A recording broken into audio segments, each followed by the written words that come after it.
You know that feeling, that familiar clench in your gut, maybe, or that rush of thoughts that feel way too fast when life just throws a wrench in the works. Yeah, definitely. Like a new job or maybe moving house. Right. Or relationship stuff, ends or beginnings.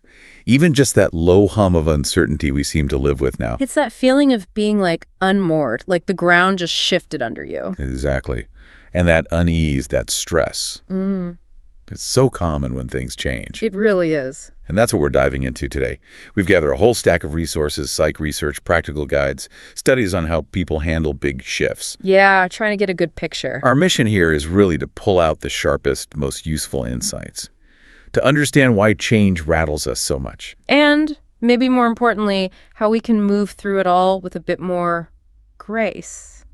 Maybe confidence. Yeah, understanding and grace. Okay, let's unpack this. The first big question really is fundamental. Why is change, even good change, often so stressful? Well, what's fascinating and what some sources point to is how our sort of primitive brain reacts. Okay. It doesn't always stop to figure out if a change is good or bad.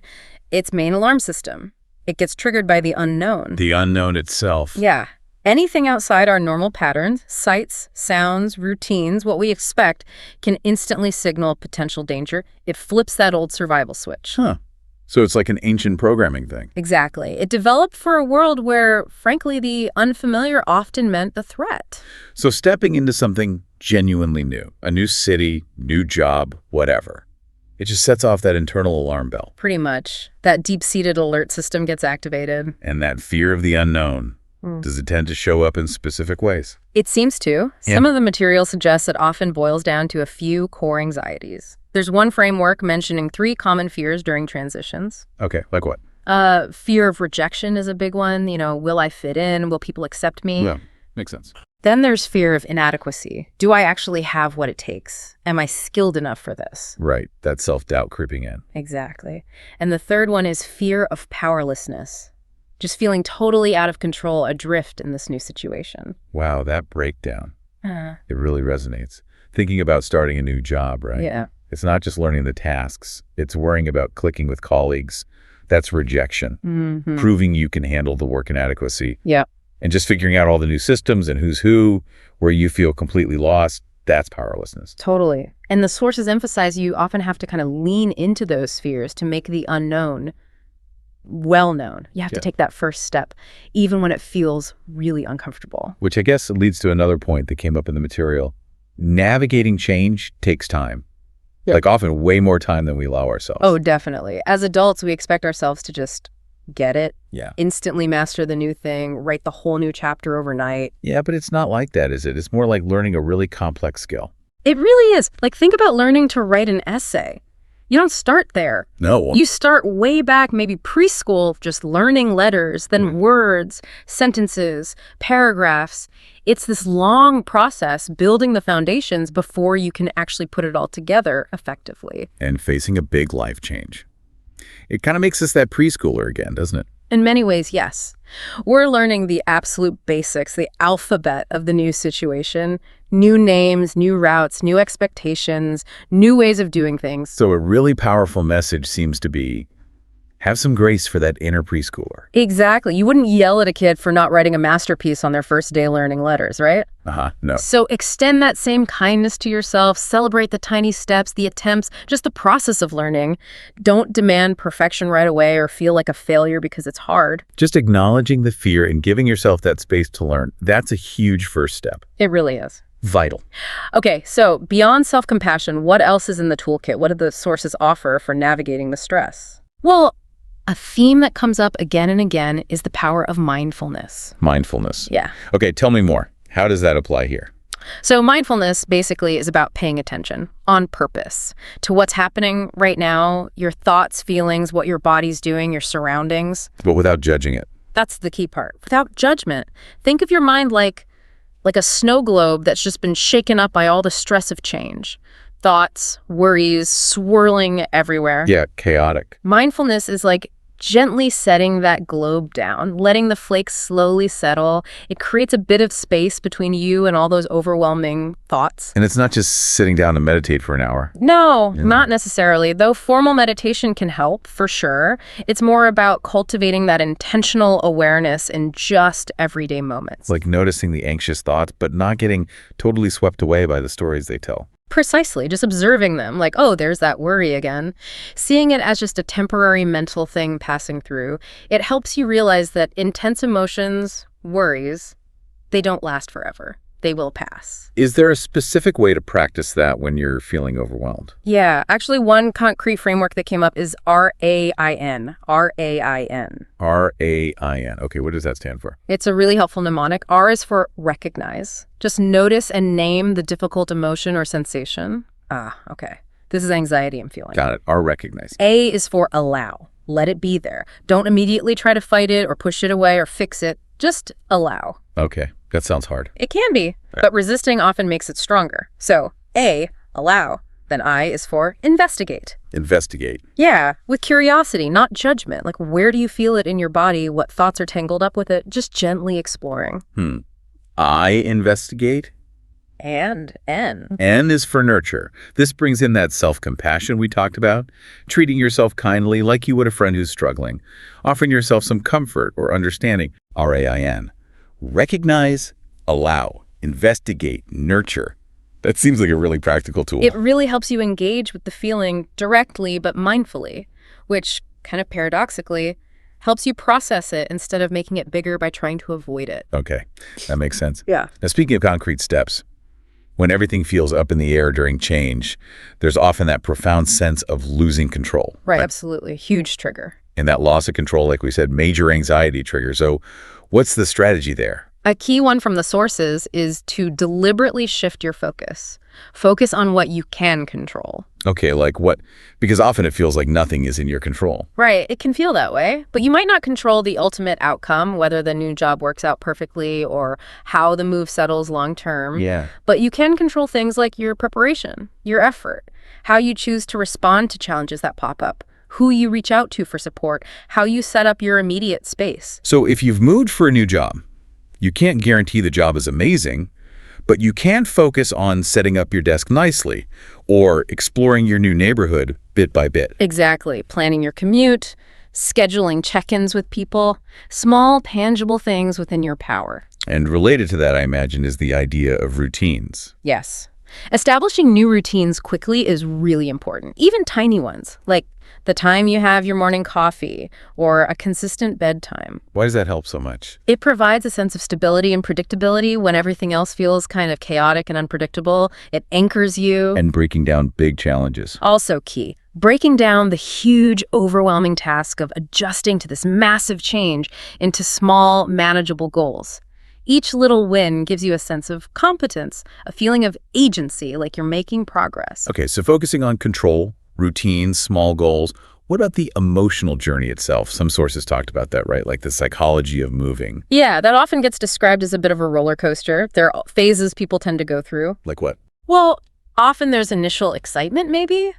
Then comes anxiety. Often feelings of grief or loss for the old life, the familiar things. Even if you wanted the change. Absolutely. Then there's a period of adjustment, which can be bumpy, and then eventually, hopefully, feeling settled.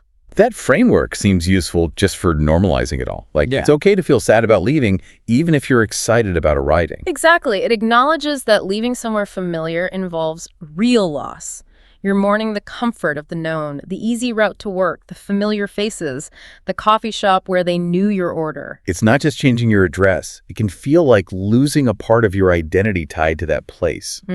That temporary feeling of being identity-less or just adrift, it can be really disorienting. Like, who even am I when my whole context shifts? Plus, all the decisions, big ones, tiny ones. Yeah. Where to buy milk, which bus to catch. It's constant mental effort. Total decision fatigue and cognitive overload. Your brain is working overtime processing all this new information. So strategies there might include consciously making your new space feel familiar, bringing comforting things. Definitely. And maintaining connections with your support network from your old life is crucial. Don't just drop off the map. But also making an effort to build new connections in the new place. Yeah, both are important. And just being really patient with yourself through that whole adjustment phase. It takes time. And that connecting with others piece, that's not just for moving, right? Social support seems critical in any transition. Profoundly important. It's a massive buffer against stress. When you feel overwhelmed, the instinct might be to pull back, hide away. Yeah, isolate yourself. But actively reaching out, making that call, meeting for coffee, just having someone listen, it can make a world of difference. Leaning on your network or building a new one if you need to. Okay, so another recurring theme, tying back to the preschooler idea, was self-compassion. Yes, consistently emphasized across the material. Treating yourself with the same kindness you'd give a friend? Exactly. Kindness, understanding, acceptance, recognizing that finding things difficult, feeling overwhelmed, it's part of being human. It's not a sign you're failing. That really does sound like it would be a powerful protector during those rocky times. It absolutely seems to be. And there's research backing this up. One quite large study looked at students transitioning to college. Okay. And it found that self-compassion was the single strongest predictor of a successful transition. Wow, the single strongest predictor. Yep. It correlated with positive changes across almost everything they measured. Less depression, less anxiety, better social connection down the line. That's remarkable. It really highlights the power of cultivating that individual skill, that internal resource. It does. And practices aimed at building its specific meditations, cognitive approaches, they show promise. The core idea is approach your struggles with kindness, see your shared humanity in difficulty, and be mindfully present with your feelings. It equips you better. Okay, so let's recap the toolbox. Acknowledging fear, understanding its roots, mindfulness, and RAIN. Focusing on control, routines, small goals, social support, and this really key one, self-compassion. These sound like incredibly valuable individual tools. They are. They're powerful, and the sources definitely agree on their importance. But There's a but. there's an important but, or maybe an and. Here's where one source, particularly that college transition study, adds a really critical layer. Well, While self-compassion and those other individual coping skills did predict better adjustment overall, yeah. they found something significant. Those skills did not buffer the negative effects of chronic stressors. Chronic stressors. Okay, what does that mean? What kind of stressors are we talking about? In the context of that study, chronic stressors were things like ongoing difficulties with partners or family, persistent money problems, and importantly, experiences of discrimination based on identity, race, ethnicity, gender, sexual orientation, nationality. So things that aren't just a one-off bad event, Yeah. but are persistent, ongoing challenges. Exactly. Pervasive ongoing challenges, different from an acute stress. Okay, so if you're facing chronic financial insecurity maybe, or dealing with discrimination regularly, having great self-compassion might help you feel better in a tough moment. Yes. But it doesn't actually shield you from the cumulative negative impact of that constant grinding stress over time. Is that what they found? That's precisely it. The study found these chronic stressors were strong predictors of negative outcomes: poor depression, more anxiety, less overall thriving. And those individual coping skills, like self-compassion, while generally helpful, didn't significantly lessen the impact of these specific, chronic, often systemic challenges. Wow. That is a really vital point, because it broadens the picture, doesn't it? Navigating change isn't just about individual grit or building your personal toolkit. Exactly. It's not just a matter of pull yourself up by your bootstraps, especially when you're facing systemic barriers that are constantly pushing you down. And that same study also showed these chronic stressors weren't evenly spread out. They were disproportionately hitting students from marginalized groups, women, students of color, sexual minorities, first-generation students. So it powerfully illustrates how the stress of change isn't just some internal psychological thing. It's shaped by bigger social and economic forces. Absolutely. So while developing your individual coping skills, self-compassion, mindfulness, all of that is definitely within your power and highly beneficial. Yeah. It's also crucial to recognize that the actual stress load for people facing those chronic systemic challenges is just significantly heavier. And individual skills alone might not be enough to offset that weight. That's the key takeaway from that perspective then. Supporting people through tough transitions, especially those from vulnerable groups, needs more than just individual fixes like therapy or mindfulness apps. It really does. The research calls for more of an ecological or multi-level approach, one that also tackles the structural and systemic things contributing to that chronic stress and its unequal burden. So policy changes, community support, institutional efforts, alongside the individual skill building. Exactly. It reframes the whole picture. Individual resilience, individual coping, necessary, powerful, yes. But they operate within a larger environment, and that environment can significantly impact how effective they are. That makes a lot of sense. Resilience isn't just something you have, is it? No, not a fixed trait. As another source reminds us, resilience is that ability to cope and bounce back. And crucially, it's often built through navigating difficulty, through putting in the effort. So facing hard times, even though it feels awful, it can actually expand your comfort zone, lead to new insights. It often does. Foster growth. Even if you only see it looking back, while you're in it, it just feels messy. So true. Looking back, you realize how much you learned or how you got stronger. And finding that meaning, even small bits of it, that can be a coping strategy too. Things like proactively helping others, focusing on those small wins we talked about, trying to maintain a hopeful outlook. Practicing gratitude came up too, right? Finding even one tiny thing to be grateful for. Yes. That can offer just a moment of relief, a shift in perspective when everything feels bleak. Okay, so the full picture from this deep dive is definitely layered. It's acknowledge that feeling rattled is normal. It's human wiring. Be patient. Give yourself that preschooler grace.